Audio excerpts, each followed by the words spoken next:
All right, sounds good. So I'm Andrew Gonyo, as Matt mentioned. I've been in Warhammer for probably 15 years now. I play now out of the kind of DC area. I'm in Northern Virginia. Um, been on the ETC team. This is my second year on it. I'll be captain for 2015 during my third year. Been really into GTs probably since '07 or '08.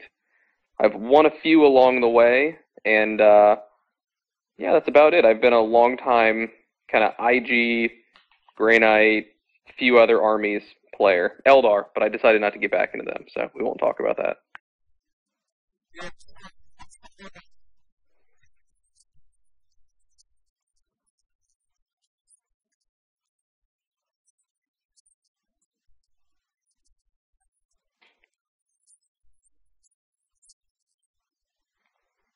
I'm not quite sure. It's a hard question to answer because of the fact that if you look at it, the IG book and the rule book, and I've only been reading the rule book for a few hours, are very similar.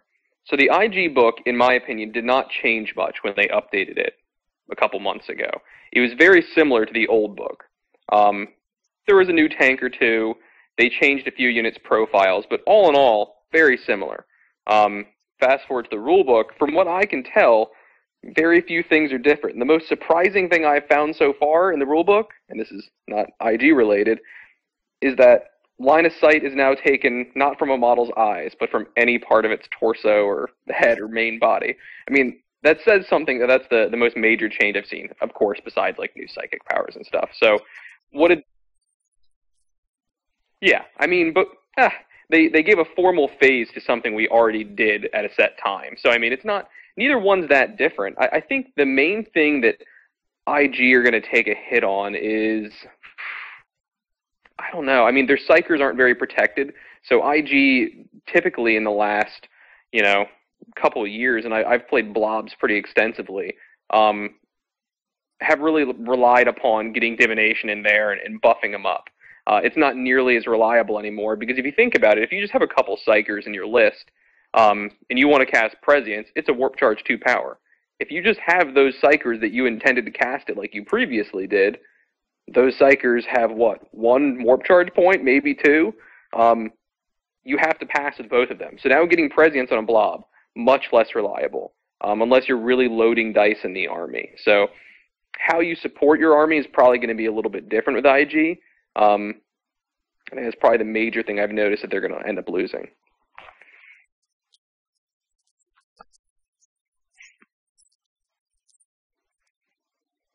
Yeah, I think the main thing that they're going to gain is, another thing they lost that I've noticed is the change in weapons. No longer can you kind of cheese out and extend your lasgun kill radius to 48 inches from your heavy weapons. But, that was probably needed. So what did they gain?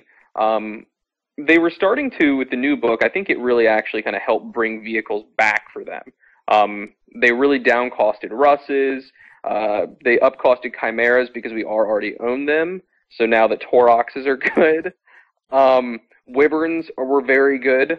They're essentially thud guns from Forge World, which everyone's kind of loves to hate over the last couple years at Adepticon. So those tanks all got better. And now they're even more better because of the new, more forgiving vehicle damage table rules. I think even open top tanks are going to survive a lot longer. And your things like Russes are going to be very challenging to kill now because the vehicle damage table is just a lot more forgiving. I think that's the main thing that I think they're going to gain is their vehicles are going to start coming a little more into their own.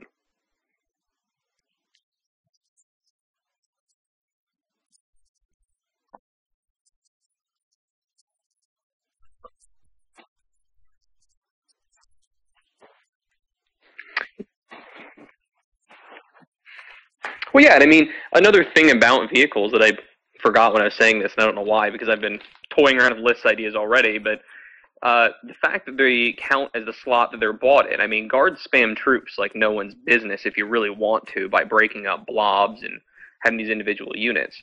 Taking transports for them, those transports are now troops. They also score. They also have objectives secured. So suddenly you can really do a nasty MSU army that just has just a billion scoring troop units that have objectives secured and are really annoying to move because the tanks are cheap. So relatively for their cost, they're pretty darn efficient.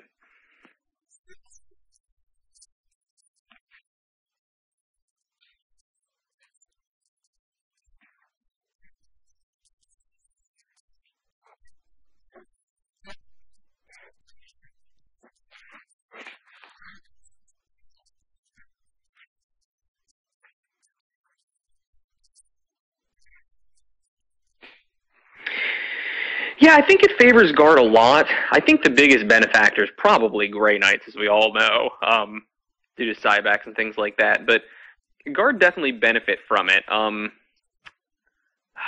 don't know. I mean, I think if you look at Chimeras, they're not quite that great. Tauroxes are really good. We needed to sell them. That's the cynical part of me. I own as many Lemon Russes as I do Chimeras, which is 12. So, but I do like the change. I mean, I like the change to bringing vehicles back. I was not a downer on Fifth personally. I actually kind of liked the more MSU, and I liked a slightly more mech'd up environment. I mean, Fifth took it too far, of course, but it was nicer because the game moved a little faster, things flowed better. You had to move a lot less stuff, and now those things are going to start coming back. You know, this is out of IG, but you know, Venom spam is more of a real thing. I mean, they're still easy to kill, but they got harder. They're dirt cheap, and they score, and they move really fast. So I think we're going to start seeing some more mech armies, including IG, because I don't think blobs are the only way to run IG anymore, which is nice.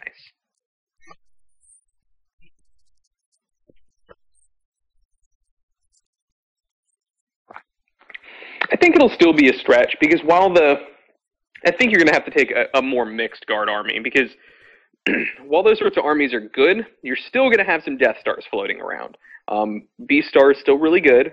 You're going to have some really nasty Psychic Death Stars. You're going to have really nasty demons summoning more demons, so you play against 2 armies instead of 1. You're going to have all these new things that you're going to need to be able to be mobile for. You know, you're still going to be able to accomplish missions. And I haven't read the 7th edition mission stuff yet, but I know that they're a little different. So I think Leaf Blow's lack of mobility may be a handicap.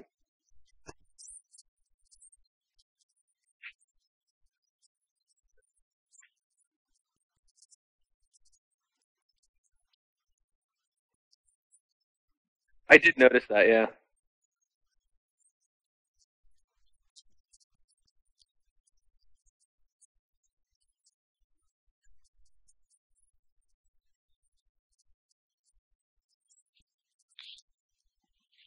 Yeah, and that's a bit sad, but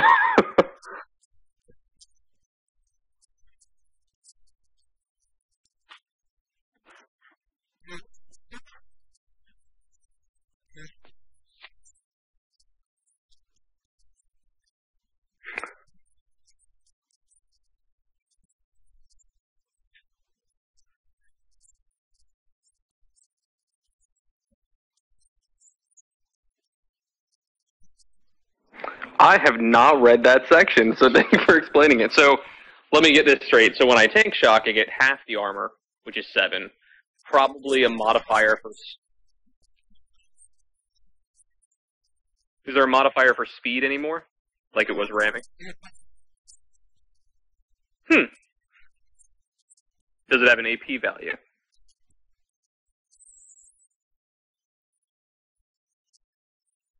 Yeah, so, I mean, I guess off the cuff, I'm guessing it won't have an AP value. That actually does help them quite a bit, and actually it helps light transports a lot too, just because, you know, even if you're only armor 11, you're still knocking out like a strength 5 or 6 hit on everything you clobber into. So that's actually pretty cool, and is another thing that I'm going to look up tonight and drool over my mech armies. Oh,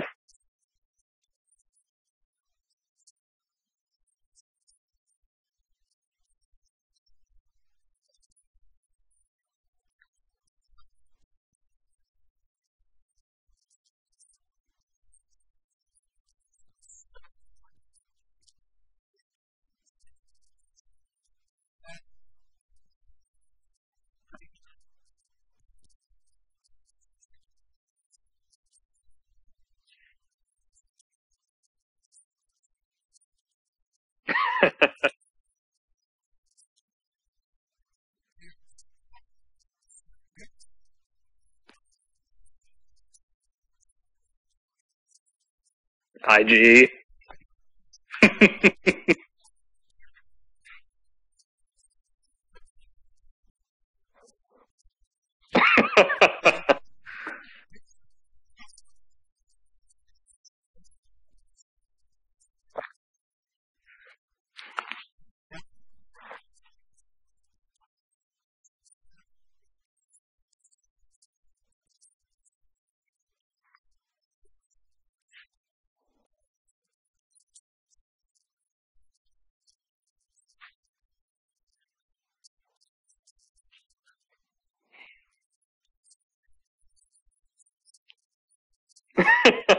They wanted to sell them right before they nerfed them into the ground. It's Flamer and Screamers all over again. No, I mean, I think they went from being a really good competitive buy a month, yesterday, to today when I personally don't think I'd take them. Now, it is nice. I would bring them in an army where I'm generating a lot of dice. But if my only plan a day ago was to toss a Primaris Psyker in each one of my blobs to get 2 powers and hopefully chuck down Prescience and anything else from Divination, that was a great plan then. Today, if I had 2 level 2s, I'm going to get a couple powers, sure. My chance of perilsing is much higher, and I don't have any protection like Eldar or one of the others. And on top of that, I have a total of 4 dice between the 2 of them, and my powers are warp charge too. So I have to chuck all 4 into 1 Prescience to even have, 75 or 77% chance to get it off. That's pretty poopy. I wouldn't put 150 points into that in my list, so...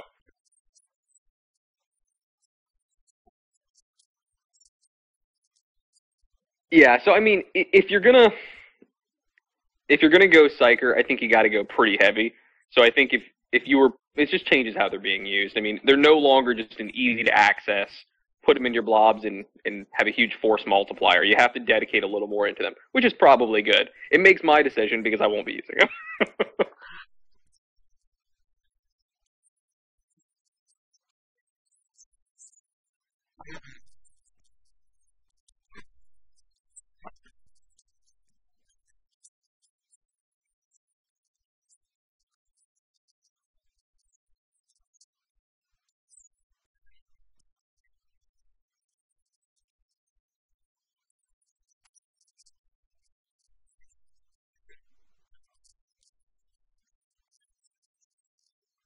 I don't know. I actually don't know if that's changed a whole lot. I think it's still a little bit up in the air. I think people previously took guard, if you were like me, for blobs. You took them for just a big staying power unit, or you took them for some cheap scoring.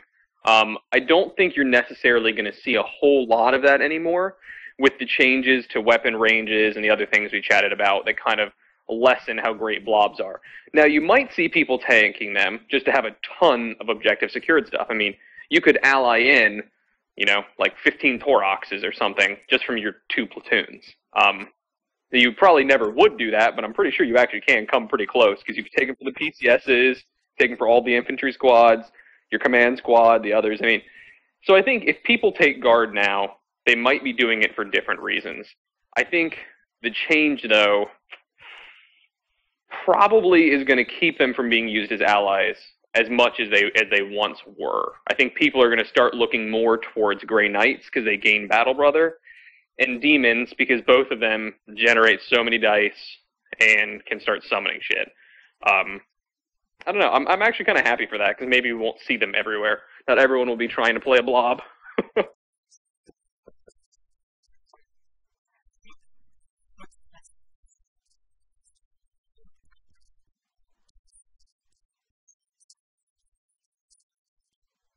The list I've been currently toying with, basically a couple Grey Knight Psychers, which the one thing I'll note now that we need a fact for. We need facts really quick.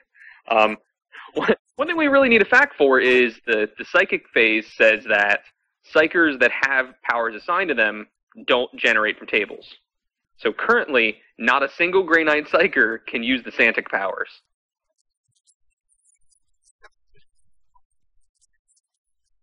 Yeah. So we need a fact. I mean, I think what they're going to do is they'll probably replace all of the Grey Knight powers purely with Santic because they even use the same names.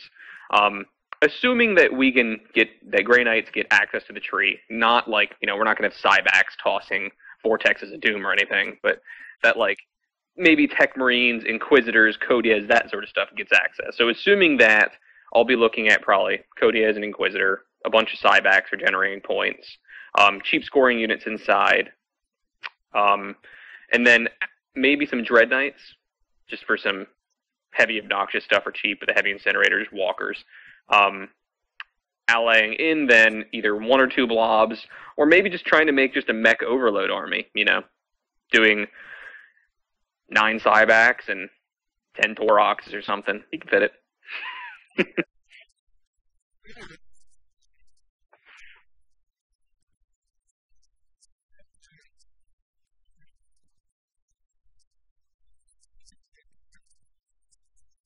Well, that's the thing. It may be papier-mâché, but it's the same as a Rhino pretty much, except for the sides. So I think during the adjustment phase, where we're going from 6th to 7th, since they aren't that different, I think what we're going to see is people starting to switch back to having a lot of mech, and then the rest of the field having to come to grips with the fact that, so in the first few GTs, I think the KG players are going to go mech, and I think other people are going to have struggle adjusting and having enough anti-tank right off the bat, and then it's going to level out again.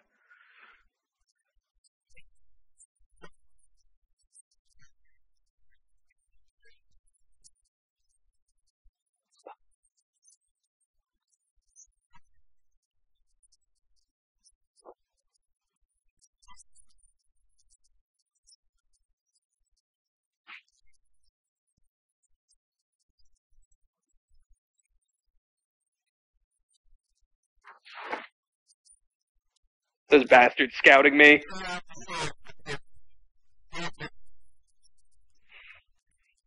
And anyone who's currently listening to this chat from Europe, getting insight, you owe me a beer at the ETC.